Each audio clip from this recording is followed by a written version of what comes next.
Special falooda, खजूर juice, basundi, lassi, पेंड्याचं Vijapur वे सोलापूर। सन 2024-2025 या वर्षासाठी सोलापूर बार असोसिएशनची निवडणूक लागलेली आहे।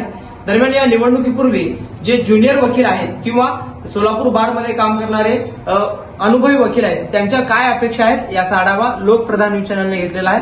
पाहूयात त्यांचा आढावा। अब्दुल शेख सोबत अकबर बागवान, लोकप्रधान न्यूज सोलापूर। नमस्कार, मी ॲडव्होकेट निलेश ठोकळे, सोलापूर बार असोसिएशनचा माजी अध्यक्ष म्हणून सन 2020, 2021, 2022 साली मी अध्यक्ष म्हणून काम पाहिलेलं होतं। आपल्या बारच्या ज्या निवडणुका लागलेल्या आहेत त्या बारमध्ये बारच्या वतीने चांगले पदाधिकारी निवडून येणं हे सगळ्यात गरजेचं आहे। पदाधिकाऱ्यामध्ये जो अध्यक्षपदाचा उमेदवार असतो, अध्यक्षावरून सोलापूर बार ओळखला जातो, त्यामुळे जो अध्यक्ष निवडला जातो त्या अध्यक्षाचा जो बार असेल तो प्रॅक्टिसिंग ॲडव्होकेट असावा, एक ज्येष्ठ विधिज्ञ असावा आणि अशा विधिज्ञ जर निवडून आला तर तो वकिलांच्या समस्या जो आहे त्या समस्याची त्याला जाणीव असते। सोलापूर बार असोसिएशनमध्ये ज्या समस्या आहेत त्यामध्ये सगळ्यात महत्त्वाचं म्हणजे ज्युनियर ॲडव्होकेट्स यांना बसण्याची जागा नाही किंवा चेंबर्स नाही आहेत किंवा टेबल स्पेस नाही आहेत। त्या ॲडव्होकेटच्या वतीने त्या ॲडव्होकेटसाठी, नवीन येणाऱ्या ॲडव्होकेटसाठी, ज्युनियर ॲडव्होकेटसाठी बसण्याची व्यवस्था, टेबल स्पेस असणं महत्त्वाचं गरज आहे। तसेच सोलापूर बार असोसिएशनच्या ह्याच्यामध्ये पार्किंगची सगळ्यात मुख्य अवस्था आहे। पार्किंगची व्यवस्था करण्यासाठी माझ्या कालावधीत मी भरपूर प्रयत्न केले।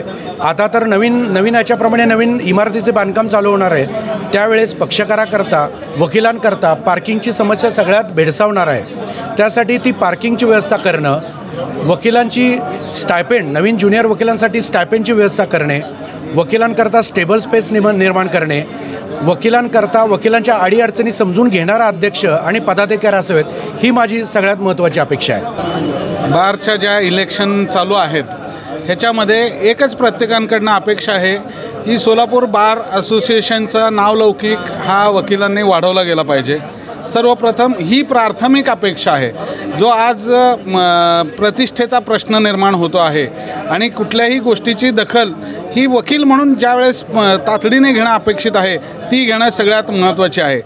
आम्ही आमच्या कालावधीमध्ये बार असोसिएशनची एक प्रतिष्ठा वाढवली, त्याचबरोबर बारच्या हितासाठीचे खूप चांगले निर्णय घेतले।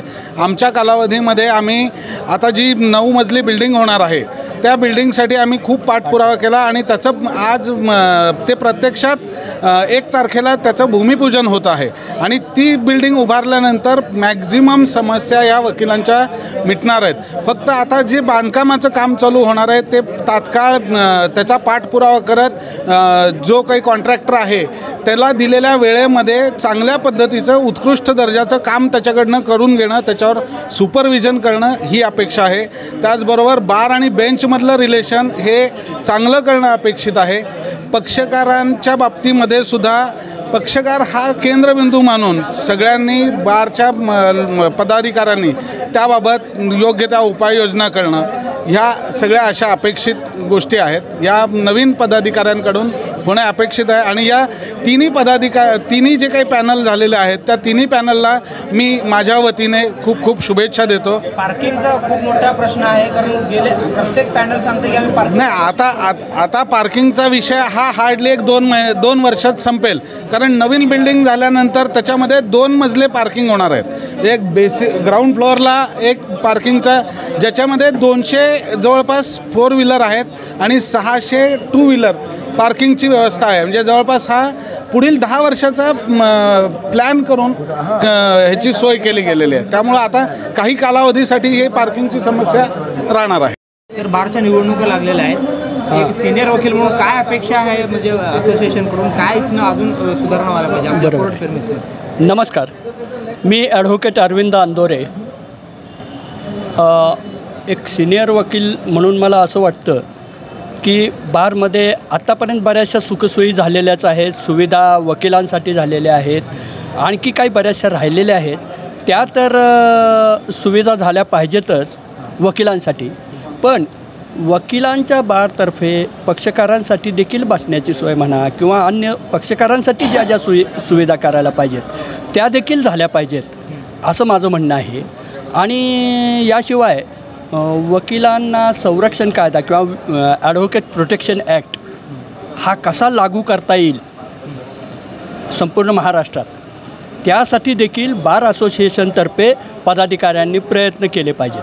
आणि त्यासाठी निवडून येणारे जे पदाधिकारी असतील त्यांनी स्वतःहून त्यांच्या मनात इच्छा असेल त्या पद्धतीनं व्यवस्थित फक्त बारसाठी म्हणून कामं केली पाहिजेत. केवळ मला निवडून यायचं आहे आणि निवडून येऊन बनायचं आहे म्हणून अशा लोकांना माझी बार असोसिएशनच्या सर्व मेंबर्सना देखील नम्र विनंती आहे की चांगल्या व्यक्तीलाच, की जो बारसाठी काहीतरी करेल अशाच व्यक्तीला निवडून द्या, अन्यथा कुणाला नाही. आता एखादं पॅनल पकडलं की नाही ह्या पॅनललाच, अजिबात नाही. त्या पॅनलमध्ये एक दोघं चांगले असतात, बाकीचे नसतात, असं आहे. त्याच्यामुळं प्रत्येक पॅनलमधला चांगला व्यक्ती कोण आहे तोच घ्यावा आणि त्यालाच निवडून द्यावं, असं माझं प्रामाणिक मत आहे. नवीन वकिलांची काय अपेक्षा आहे बार असोसिएशनच्या पदाधिकाऱ्यांकडून? कारण बऱ्याच दरवर्षी निवडणुका होतात, नवनवीन पॅनल येतो, आम्ही असं करू तसं करू, तुमच्या काय अडचणी येतील? मी 2009पासून वकिली करतो आहे. 2009पासून आजपर्यंत मी बरेच अध्यक्ष बघितलेले आहेत. खूप चांगली परंपरा आपल्या या सोलापूर बारला आहे, त्यामुळं बरेच अध्यक्षांनी खूप चांगली कामं केलेली आहेत. आता एखाद्या ज्युनियरला पहिल्यांदा स्टायपेंड म्हणून पैशाच्या स्वरूपामध्ये स्टायपेंडची आवश्यकता असते. त्याशिवाय एखाद्या ज्युनियर वकिलाला बौद्धिकदृष्ट्या सक्षम होण्यासाठी वेगवेगळी चर्चासत्र, कायदेविषयी ज्ञान असणारे मोठी व्यक्ती, त्यामध्ये हायकोर्टचे वकील आले, सुप्रीम कोर्टचे वकील आले किंवा न्यायाधीश वर्ग यांच्याकडून चर्चासत्र ठरवणं, व्याख्यानमाला ठरवणं या गोष्टी ज्या आहेत त्या गरजेच्या आहेत, जेणेकरून ज्युनियर वकील हा बौद्धिकदृष्ट्या सक्षम होईल. आणि त्यामुळं सक्षम बौद्धिकदृष्ट्या करणं गरजेचं आहे, त्यासोबतच स्टायपेंड देऊन आर्थिकदृष्ट्या सक्षम करणं देखील गरजेचं आहे. आणि या गोष्टीचा अभाव सध्या दिसतो आहे आणि नवीन पदाधिकाऱ्यांकडून जे कोणी येतील त्यांच्याकडून या गोष्टींची पूर्तता होणं गरजेचं आहे असं मला वाटतं.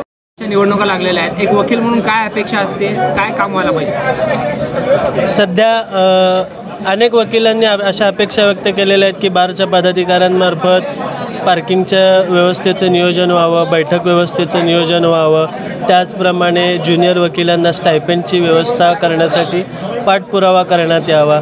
या व्यतिरिक्त माझी अशी अपेक्षा आहे की कायदे जे आहेत त्यामध्ये वेळोवेळी संशोधन होत असतं, दुरुस्त्या होत असतात आणि नुकतेच केंद्र शासनामार्फत पुराव्याचा कायदा, भारतीय दंडविधान आणि फौजदारी प्रक्रिया संहिता यामध्ये जुने कायदे रद्द करून नवीन कायदे निर्माण केलेले आहेत केंद्र शासनाने आणि 1 जुलै 2024पासून ते कायदे लागू होणार आहेत देशभरामध्ये. तर त्याबाबत तज्ज्ञ वकिलांचं उच्च न्यायालयाचे न्यायाधीश, सर्वोच्च न्यायालयाचे न्यायाधीश आणि तज्ज्ञ वकील यांचं मार्गदर्शन प्रत्येक वकिलांना आणि ज्युनियर वकिलांना होणं गरजेचं आहे, जेणेकरून दैनंदिन कामकाज कसं सोपं होईल वकिलांचं याबाबत पाठपुरावा करून त्याप्रमाणे व्यवस्था करण्याची पदाधिकाऱ्यांनी जबाबदारी घ्यावी. त्याचप्रमाणे निरनिराळ्या कार्यशाळा आयोजित करून त्याचाही फायदा नवनवीन वकिलांना कसा देता येईल याबाबतही पदाधिकाऱ्यांनी योग्य तो पाठपुरावा करावा असं मला वाटतं.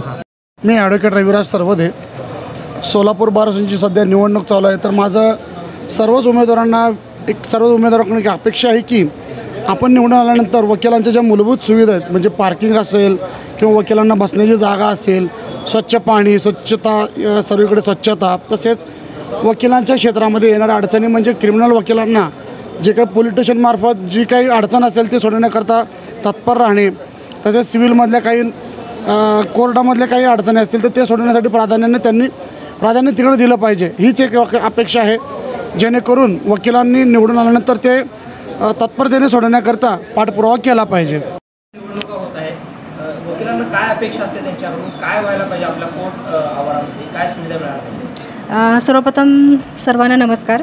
माझं नाव ॲडव्होकेट अश्विनी अभय तारे. मी सोलापूर बार असोसिएशनमध्ये गेली 10 वर्ष झालं प्रॅक्टिस करते आहे. दरवर्षीच्या निवडणुका होतात, प्रत्येक वर्षी समाधानकारक सगळ्या गोष्टी आम्हाला मिळतात. पण यावर्षीची जी निवडणूक आहे ती बरीच चुरशीची होणार आहे. बरेचसे उमेदवार त्याच्यामध्ये आहेत. सगळ्या उमेदवारांना शुभेच्छा. पण आम्हाला अपेक्षा एकच आहे की मागच्या 1 वर्षामध्ये आपण पाहिलं असेल की बऱ्याच वकिलांवरती हल्ले होत आहेत. बऱ्याच वकिलांना ज्या गोष्टीचे त्रास होत आहेत त्यासाठी वकिलांसाठी संरक्षण कायदा बनावा व वकिलांना प्रत्येक वेळी जे कुठलीही ते मॅटर चालवत असतील तरी त्यांना ते संरक्षण मिळावं, त्यांच्यावरती हल्ले कधी होऊ नयेत आणि महिलांना विशेष करून जास्त प्रोटेक्शन मिळावं. कारण आजकालच्या बऱ्याचशा ह्या प्रोफेशनमध्ये लेडीजची संख्या जास्त आहे आणि क्रिमिनल केसेस हँडल केल्यामुळे तोही धोकाही जास्त उद्भवत आहे. तर महिलांचा सोडून वकिलांना सगळ्यांना संरक्षण कायदा होणं ही अत्यंत गरजेची गोष्ट आहे. दुसरी गोष्ट की सोलापूरमध्ये जे बार असोसिएशनमध्ये सध्या ज्या किरकोळ गोष्टींचा जो अभाव आहे तो अभाव त्यांनी भरून काढून त्या गोष्टीची पूर्तता करावी. जसं की उदाहरणार्थ पाण्याचा प्रॉब्लेम आहे, तो पूर्ण सोलापूरलाच प्रॉब्लेम आहे, पण बार असोसिएशनमध्येही तो पाण्याचा प्रॉब्लेम आहे, तो क्युअर करण्यात यावा. व सर्वांना बसण्यासाठी सेटिंग अरेंजमेंटचा थोडासा प्रॉब्लेम आहे लेडीजसाठी, ते क्युअर करण्यात यावा. स्वच्छता वगैरे सगळं आहेच आहे, एवढ्याच अगदी माफक अपेक्षा आहेत, त्या पूर्ण करतील याची अपेक्षा आहे आम्हाला. थँक्यू. लागलेल्या काय अपेक्षा आहे नवीन टीमकडून? माझं नाव ॲडव्होकेट ओंकार संतोष परदेशी आहे. आज सध्याच्या बारमध्ये इलेक्शन चालू आहेत. माझ्या अशा अपेक्षा आहेत की ज्युनियर वर्गाकरता बसण्याकरिता सोयीसुविधा पाहिजे बारमध्ये, त्यांच्याकरिता प्रशिक्षण शिबिर घेतले पाहिजेत. विविध सध्या कायदे अपडेट झालेले आहेत नवीन, त्यावर मार्गदर्शन झालं पाहिजे सिनियर कोर्ट वकिला म्हणून, ही अपेक्षा आहे.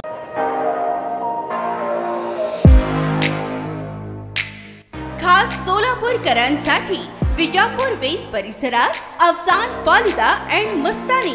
आमच्याकडे मिळेल स्पेशल फालुदा, मस्तानी, खास रमजान सणासाठी खजूर ज्यूस, बासुंदी, सीताफळ ज्यूस, स्पेशल लस्सी, स्ट्रॉबेरी मलाई, ग्रेप्स मलाई असे विविध प्रकारचे ज्यूस, कुल्फी व फॅमिली पॅक आईस्क्रीम ही फॅमिलीसाठी स्वतंत्र सोय. स्वच्छता आणि उत्तम सर्व्हिसला प्राधान्य. सोलापुरातील सुप्रसिद्ध Afsan falooda and Mastani, painter चौक ते विजापूर वेस रस्ता, सोलापूर.